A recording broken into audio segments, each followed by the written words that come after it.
Қайырлы күн баршаларыңызға. Сіздермен бірге Таңжарқын менің каналыма қош келдіңіздер. Дәруменге толы өте пайдалы, кереметтей жеміс-жидектерден фруктовый салат әзірлейміз. Салатымыз өте әдемі әрі дәмді болып шығады. Салатымызды мен осы жеміс-жидектермен әзірледім. Ең алдымен жеміс-жидектерімізді жақсылап жуып дайындап аламыз. Дайындап алған алмамызды, сары алмамызды 4-5 етіп турап аламыз. Осылай бір келкетіп турап аламыз алмамызды. Алмамызды шұңғырлау ыдысымызды алып, турап алған алмамызды саламыз. Үстінен қызыл алмамызды тураймыз. Қызыл алмамызды 4-5 етіп турап аламыз. Салатымыздың құрамына не қосқаным, қанша граммнан қосқаным барлығын описание бөліміне жазып қалдырамын. Осылай қызыл алмамызды турап алдық. Мен алмұрттың екі түрін пайдаландым.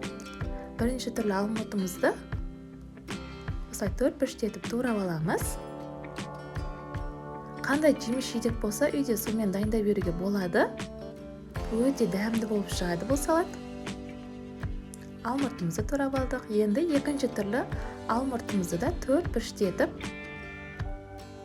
турап аламыз. Осылай екінші түрлі алмұртымды да турап алдым.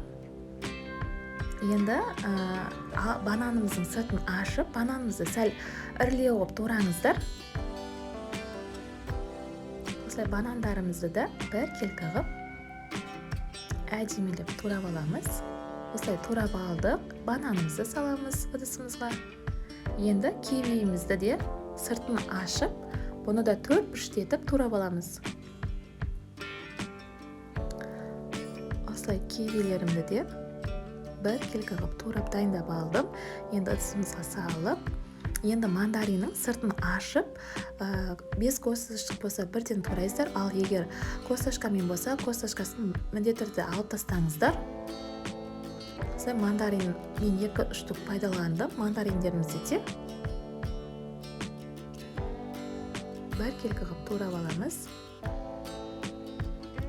Апельсин қоссаңыздар болады. Ол өз қалауларыңыз. Осылай мандариніміздің барлығын турап дайындап алдық. Мандаринімізді саламыз. Бізге қажет заттарымыздың барлығын турап дайындап алдық. Сәл-сәл араластырып, енді йогуртымызды құямыз. 2-3 штук йогурт кетті осы фруктыларымызға. Жақсылап астын үстінен қарай араластырып аламыз. Өте дәмді болып шығады. Салатымызды дастарханға ұсынар кезде негізі стеклянный ыдысқа салсаңыздар әдемі көрінеді. Осылай салатымызды салып, сәндеу жағы өз қалауларыңызда. Мен анарды сыртын ашып осылай салдым үстіне. Негізі шоколад қоссаңыздар болады, бетіне жаңғақпен әрлесеңіздер болады. Осымен кереметтей фруктовый салатымыз дайын. Сіздермен бірге болған Таңжарқын.